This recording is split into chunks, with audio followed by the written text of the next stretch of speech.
এই পৃথিবীতে বেঁচে থাকার জন্য বা বেঁচে থাকা যত প্রকার আকুতি মিনতি আছে, গুরুত্ব আছে, যদি এটা জানতে চাই, বুঝতে চাই, তাহলে যেতে হবে যে জীবন এবং মরণের সন্ধিক্ষণে, জীবন মরণের মাঝখানে একটা অবস্থানে আছেন। তার কাছে গিয়ে দেখলে, জানতে চাইলে বোঝা যাবে এই জীবনের মূল্য কত। এটা যে ধরনের মানুষের জীবনের সর্বস্ব দিয়ে পৃথিবীতে এক মুহূর্ত সে বেঁচে থাকতে চায়, এরকম আছে না? সামর্থ্যের ব্যাপারটা আছে। পৃথিবীতে এক মুহূর্ত বেঁচে থাকার জন্য সর্বস্ব বিলিয়ে দিতে চায় এমন মানুষ আছে, বা মানুষের আকর্ষণটা পৃথিবীতে এমনই। এই পৃথিবীতে আমরা বেঁচে থাকার জন্য কি না করি বলেন? এই পৃথিবীতে বেঁচে থাকার জন্য মানুষ বিভিন্ন গুণ গরিমার অধিকারী হয়, ফুলের মালা পায়, পায় না? সম্মান, ইজ্জত সম্মান পায়।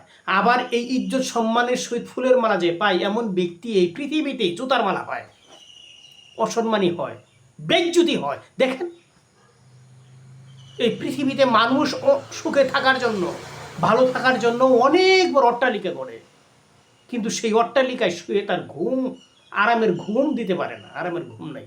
দেখেন আছে কিনা? এই পৃথিবীতে মানুষ ভালো থাকার জন্য অনেক ধরনের উন্নত মানের দামি দামি খাবার সংগ্রহ করে বা সংগ্রহ করার যোগ্যতা হাসিল করে।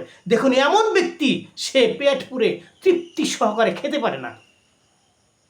দেখেন, অনেক আছে দামি দামি খাবার খেতে পারে, কিন্তু তার খাওয়ার মতো যোগ্যতা থাকে না। দেখুন, আছে, খেতে পারে না। তাহলে কি আছে? ঘর আছে, আরামের ঘুম নাই।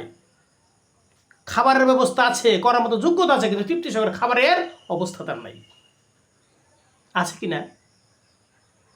আপনি বলুন তো, যার ঘর নাই, যারা যা পায় তাই খায়, খাবার অত সংগ্রহ করার মতো ক্ষমতা নাই, এরকম জীবন আছে না? ভাঙা ঘরে শুয়ে থাকে তো থাকে, রাস্তার পাশে শুয়ে থাকে মানুষ, আছে না? আমি সামান্য বিষয়টা তুলনা করছিলাম, যারা পারগতা আছে, যারা অনেক কিছু আছে, আর যার কিছু নাই, সে কি বেশি বাঁচে মনে করেন?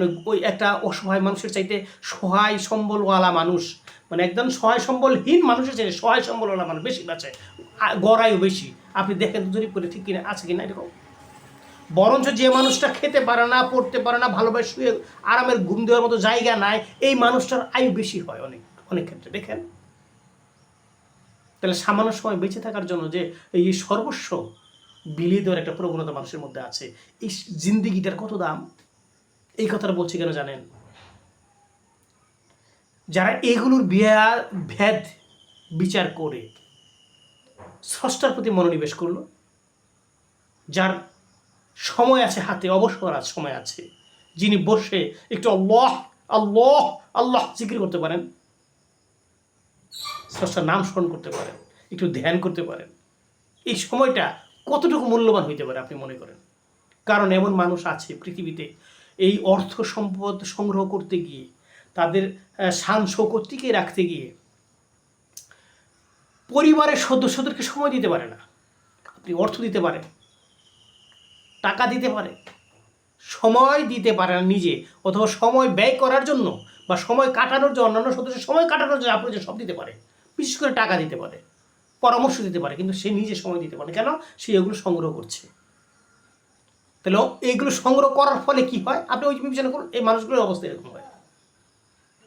আমরা জীবন একটু একটু বিবেচনা খাটাই, মানুষের জীবন কেউ বেঁচে থাকে না, কেউ থাকবে না, কিন্তু আমরা এই জীবনে স্রষ্টার শুকরিয়া আদায় করবো, একটু ধ্যান করবো, জিকির করে সময় বের করে আমরা মহাস্রষ্টার শুকরিয়া যেন আদায় করতে পারি, আনুগত্য থাকতে পারি, এই বিবেচনা করবো।